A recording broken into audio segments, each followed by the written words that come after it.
توی این ویدیو میخوایم به صورت مختصر و با جزئیات که چیزی از قلم نیفته در مورد تاریخ کشور ایران صحبت کنیم. پس من رو تا انتهای ویدیو همراهی بفرمایید و تنها راه حمایتی شما از کسانی که در کشور ایران با همه محدودیت‌ها تولید محتوا میکنن زدن دکمه سابسکرایب و اگر دوست داشتید میتونید دکمه لایک رو بزنید تا به سایر دوستان همین ویدیو پیشنهاد بشه. ایران یکی از اون کشورهاییه که از خیلی وقت پیش توی دنیا بوده و همیشه پر از داستان‌های جذاب و البته عجیب بوده. امروز توی این ویدیو قرار تاریخ ایران رو از روزهای اول تمدن توی این سرزمین تا امروز برای شما روایت کنیم. این ویدیو پر از شخصیت‌های مهم، جنگ‌های بزرگ، خیانت‌ها، افتخارات و لحظه‌های ناب ایرانیه که همگی با همدیگه یه تصویر شگفت‌انگیز از تاریخ این سرزمین رو میسازن. ماجرای ما از جایی شروع میشه که ایرانی‌ها تازه شروع به زندگی جمعی کردن. حدود 5000 سال پیش تمدنی توی جنوب غرب ایران توی منطقه‌ای که امروز بهش خوزستان میگیم شکل گرفت که به اسم تمدن ایلام معروفه. ایلامیا مردمی بودند که تو شهرهایی مثل شوش زندگی میکردند و اون زمان یکی از تمدن‌های پیشرفته محسوب میشدند. تمدن ایلامیا دستاوردهای زیادی توی معماری، کشاورزی و حتی نوشتن داشت. برای مثال اونا یه نوع خط مخصوص به خودشونو داشتند که بعدها به شکل گیری خطوط دیگه کمک کرد. این تمدن تا چند قرن تو ایران حضور داشت ولی در نهایت تحت سلطه تمدن‌های دیگه قرار گرفت. بعد از ایلامیا یه تمدن دیگه شکل گرفت که بهش مادها میگیم. مادها اولین گروه‌های ایرانی بودند که تونستن یه پادشاهی واقعی و متمرکز تشکیل بدن. اونا توی منطقه غرب و شمال غرب ایران زندگی می‌کردند و پایتختشون اکباتان که میشه همدان امروزی بود. مادها تونستن اتحاد بین قبایل ایرانی رو به وجود بیارن و جلوی حملات تمدن‌های بزرگتر مثل آشوریان مقاومت کنن. این اتحادی که مادها به وجود آوردن پایه‌های ایران رو گذاشت. اما وقتی صحبت از تمدن‌های واقعی و امپراتوریای بزرگ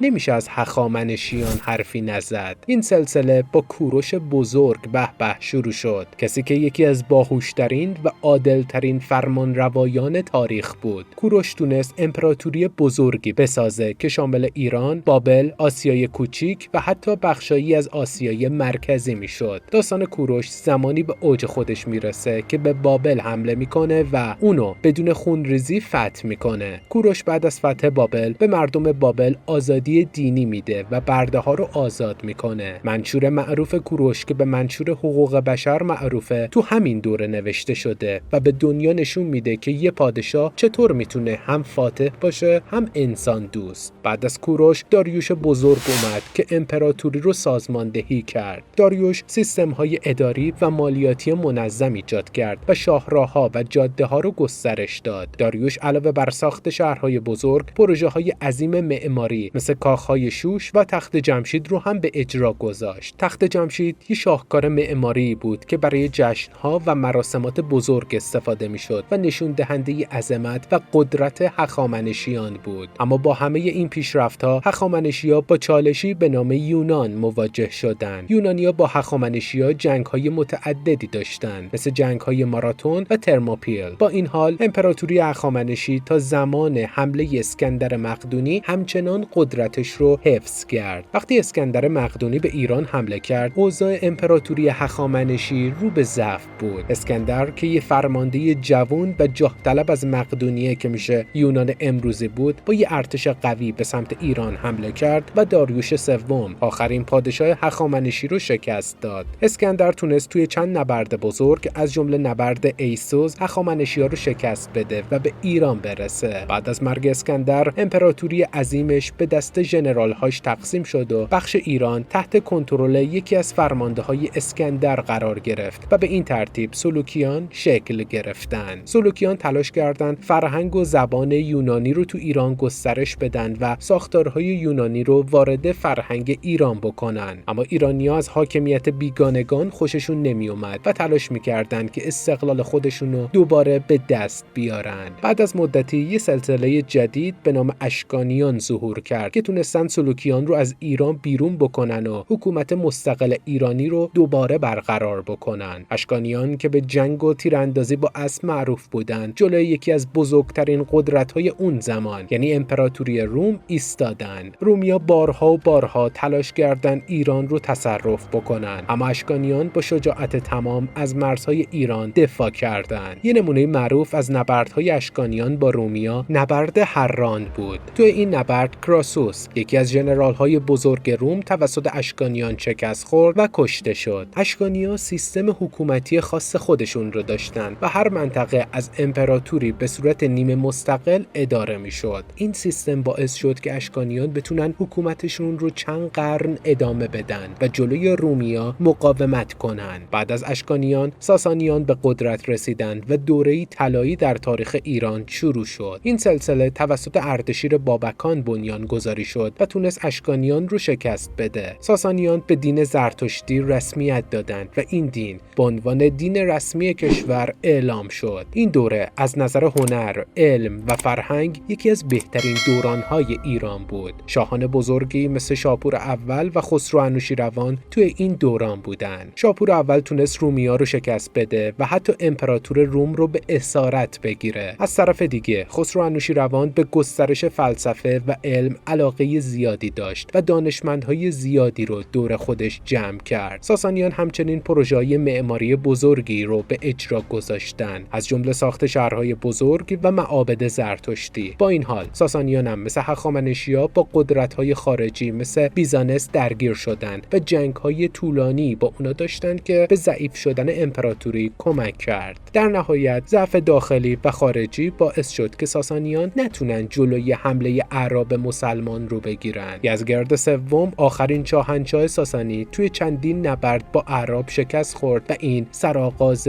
ورود اسلام به ایران بود. بعد از مدتی فرهنگ و دین اسلامی تو ایران ریشه دووندن و ایرانی‌ها کم کم مسلمان شدند. ایران بعد از فتح توسط اعراب بخشی از خلافت اسلامی شد، اما مردم ایران همیشه به دنبال بازگشت به استقلال خودشون بودن. خیلی زود سلسله‌های نیمه مستقل ایرانی مثل طاهریان، صفاریان و سامانیان ظهور کردند. این سلسله‌ها فرهنگ ایرانی اسلامی رو به اوج رسوندن و شهرهایی مثل نیشابور و بخارا رو به مراکز علمی و فرهنگی تبدیل کردند. بعد از دوران حکومت‌های نیمه مستقل ایرانی، ترک‌های غزنوی و سلجوقی به قدرت رسیدند. غزنویان که مرکز حکومتشون توی افغانستان امروزی بود، تلاش کردند فرهنگ ایرانی رو تو سرزمین‌های دیگه از جمله هند گسترش بدن. سلجوقیان هم تونستن یه امپراتوری بزرگ بسازن و تو جنگ‌های صلیبی با اروپایی‌ها و جنگ با بیزانس نقش مهمی ایفا بکنن. اما یه اتفاق بزرگ و ترسناک توی تاریخ ایران افتاد: حمله مغول‌ها. چنگیزخان و بعد هولاکوخان ایران رو به شدت ویران کردند و تمدن ایران توی اون دوران تقریباً نابود شد. خیلی از شهرهای بزرگ ویران شدن و فرهنگ ایرانی به شدت تحت تاثیر قرار گرفت. بعد از حمله چنگیز و هولاکو و ویرانی‌های عظیم، سلسله‌ای به نام ایلخانان در ایران شکل گرفت که از نوادگان چنگیزخان بودند. مغول‌ها بعد از مدتی تحت تاثیر فرهنگ و تمدن ایرانی قرار گرفتند و به تدریج خودشون هم به فرهنگ و مذهب ایرانی گرایش پیدا کردند. یکی از ایلخانان به نام قازانخان حتی به اسلام پیوست و کارهای بزرگی برای بازسازی ایران انجام داد. ایلخانان با وجود اینکه از نوادگان مغول بودند، با الهام از فرهنگ ایرانی شروع به حمایت از هنر، علم و معماری کردند. توی این دوران شخصیت‌های بزرگی مثل خواجه نصیرالدین طوسی که از دانشمندان بزرگ ایرانی بود، دستاوردهای زیادی توی نجوم و فلسفه داشت. همچنین در دوران ایلخانان دانشگاه مراغه تأسیس شد که یکی از مراکز مهم علمی در اون دوران بود. بعد از سقوط ایلخانان، یه جنگجوی دیگه به نام تیمور لنگ از منطقه آسیای مرکزی به ایران حمله کرد و سلسله جدیدی به نام تیموریان رو ایجاد کرد. تیمور به شدت اهل جنگ و فتوحات بود و ویرانی‌های زیادی به جای گذاشت. اما بعد از اون ایران تحت فرمانروایی نوادگانش دوباره به اوج فرهنگی رسید. یکی از معروف‌ترین شاهان تیموری شاهرخ تیموری بود که بر خراسان و بخش‌های بزرگی از ایران حکومت می‌کرد. توی این دوره هنر ایرانی به شکوفایی بزرگ رسید. هنرهایی مثل مینیاتور، خوشنویسی و معماری توی این دوران اوج گرفتند. شهرهایی مثل هرات و سمرقند به مرکز هنر و معماری تبدیل شدند و کتابخونه‌ها و مدارس بزرگ ساخته شد. کمال‌الدین بهزاد یکی از مشهورترین مینیاتوریست‌های ایران تو همین دوران زندگی می‌کرد و آثار زیبایی خلق کرد. در ادامه تاریخ سلسله‌ای به نام صفویان به قدرت رسیدند که نقش مهمی در تاریخ تاریخ ایران داشتند. بنیانگذار این سلسله شاه اسماعیل صفوی بود که با اتحاد قبایل ترکمن و ایجاد ارتش قوی تونست کل ایران رو تحت یک حکومت واحد در بیاره. یکی از مهمترین کارهای شاه اسماعیل اعلام مذهب شیعه اثناعشری به عنوان مذهب رسمی ایران بود. این کار باعث ایجاد هویت مستقل ایرانی شد و تفاوت مذهبی بین ایران و کشورهای همسایه رو بیشتر کرد. در دوران صفویان ایران به یکی از قدرت‌های بزرگ منطقه تبدیل شد. شاه عباس بزرگ، یکی از معروف‌ترین شاهان صفوی، پایتخت رو به اصفهان منتقل کرد و این شهر رو به یکی از زیباترین شهرهای دنیا بدل ساخت. اصفهان تو این دوران پر از کاخ‌ها، مساجد و باغ‌های زیبا شد، مثل میدون نقش جهان، مسجد شیخ لطف‌الله و کاخ چلستون. صفویان به حمایت از تجارت، هنر و صنعت پرداختند و ایران توی این دوره به یکی از مراکز تجاری و فرهنگی دنیا تبدیل شد. بعد از سقوط صفویان، یک فرمانده نظامی به نام نادرشاه افشار قدرت رو به دست گرفت. نادرشاه که یکی از نوابغ نظامی ایران بود، با شور و قدرت وارد صحنه شد و تونست ایران رو از دست دشمنای داخلی و خارجی نجات بده. نادرشاه حتی به هند هم حمله کرد و در جنگ با امپراتوری مغول هند موفق شد شهر دهلی رو فتح کنه و ثروت زیادی به ایران بیاره. نادرشاه سعی کرد عظمت از دست رفته ایران رو دوباره به دست بیاره، اما سیاست‌های سختگیرانه و رفتارهای تندش باعث شد که مردم و فرماندهان از اون ناراضی بشن و در نهایت توسط اطرافیان خودش کشته بشه. با مرگ نادرشاه ایران دوباره دچار آشوب و تفرقه شد و سلسله افشاریان سقوط کرد. بچه‌ها تا اینجا دوست داشتید دکمه لایک رو بزنید و اگرم کانال رو سابسکرایب نکردین سابسکرایب کنید. بعد از سقوط افشاریان ایران وارد یه دوره پر آشوب شد تا اینکه کریم خان زند تونست کنترل کشور رو به دست بگیره. کریم خان که معروف به وکیل الرعایا بود، سعی کرد حکومت عادلانه‌ای برقرار بکنه و زندگی مردم رو بهتر کنه. اون پایتخت رو به شیراز منتقل کرد و شهر شیراز توی این دوران به یه مرکز فرهنگی تبدیل شد. کریم خان علاقه‌ای به تاج و تخت پادشاهی نداشت و خودش رو وکیل الرعایا یعنی نماینده مردم مینامید. دوران حکومت کریم خان زند یکی از معدود دوره‌هایی بود که ایران در آرامش نسبی قرار داشت و تجارت، هنر و ادبیات توی این دوره رشد کرد. بعد از مرگ کریم خان حکومت زندیان ضعیف شد و ایران دوباره وارد دوره‌های ناآرامی شد. با سقوط زندیان سلسله قاجاریه به قدرت رسید. آقا محمد خان قاجار با قساوت و شجاعت خودش تونست حکومت رو به دست بگیره و کشور رو متحد بکنه. اما دوران قاجارها با ورود قدرت‌های خارجی مثل روسیه و بریتانیا همراه شد. ایران تو این دوران چندین جنگ رو با روس‌ها تجربه کرد و بخشایی از سرزمین خودش رو از دست داد. قاجاریان به علت ضعف در حکومت و مدیریت نتونستن جلوی نفوذ کشورهای خارجی رو بگیرن. در زمان فتحعلی‌شاه و محمدشاه قراردادهایی مثل گلستان و ترکمنچای بین ایران و روسیه بسته شد که باعث از دست رفتن مناطقی از قفقاز شد. همچنین بریتانیایی‌ها از طریق هند به ایران نفوذ کردند و با سیاست‌های اقتصادی و تجاری ایران رو تحت فشار قرار دادند. در اواخر دوران قاجار به دلیل مشکلات اقتصادی و اجتماعی مردم خواستار تغییرات بزرگتری در حکومت شدند. این جنبش به نام جنبش مشروطه شناخته میشه که هدفش ایجاد حکومت قانون و محدود کردن قدرت شاه بود. با تلاش‌های مردمی و رهبرانی مثل ستارخان و باقرخان ایران به اولین قانون اساسی خودش دست پیدا کرد و مجلس شورای ملی تأسیس شد. اما این دستاوردها مدت زیادی دوام نداشت و درگیری‌های داخلی و دخالت‌های خارجی مانع از اجرای کامل مشروطه شد. تو این دوران ایران همچنان تحت فشار قدرت‌های خارجی مثل روسیه و بریتانیا قرار داشت. با ضعف حکومت قاجار، رضاخان که یه فرمانده نظامی بود با حمایت بریتانیا قدرت رو به دست گرفت و سلسله پهلوی رو تأسیس کرد. رضاخان تلاش کرد ایران رو به یک کشور مدرن تبدیل کنه. اون پروژه‌های بزرگی مثل ساخت راه‌آهن، تأسیس مدارس و دانشگاه‌ها و ترویج صنعت رو آغاز کرد و سعی کرد ایران رو به شکل یک کشور مدرن و پیشرفته در بیاره. اما با شروع جنگ جهانی دوم رضاخان به دلیل سیاست‌های نزدیکی به آلمان از سوی متفقین برکنار شد و پسرش محمد رضا شاه پهلوی به سلطنت رسید. در دوران محمد رضا شاه پروژه‌های مدرن سازی ادامه پیدا کرد، اما مشکلات اجتماعی و سیاسی باعث نارضایتی‌های مردمی شد که در نهایت به انقلاب اسلامی سال 57 منجر منفجر شد. بعد از انقلاب اسلامی ایران تبدیل به یک جمهوری اسلامی شد و ساختار سیاسی کشور تغییر کرد. ایران تو این دوران با چالش‌های داخلی و خارجی زیادی مواجه شد. یکی از مهمترین چالش‌ها جنگ ایران و عراق بود که 8 سال طول کشید و تأثیرات بزرگی روی جامعه ایران گذاشت. در دوران بعد از جنگ ایران با تحریم‌ها و فشارهای خارجی روبرو شد، اما همچنان به دنبال توسعه و پیشرفت تو زمینه‌های مختلف علمی، صنعتی و نظامی بوده. این یه نگاه کامل و مفصل به تاریخ ایران از اولین تمدن‌ها تا ایران امروزی بود. ایران کشوریه که پر از افتخارات، شکست‌ها، پیروزی‌ها و تجاربه. از دوران ایلام و مادها گرفته تا شاهنشاهی هخامنشی و ساسانی، از حمله مغول‌ها تا تشکیل سلسله‌های صفوی و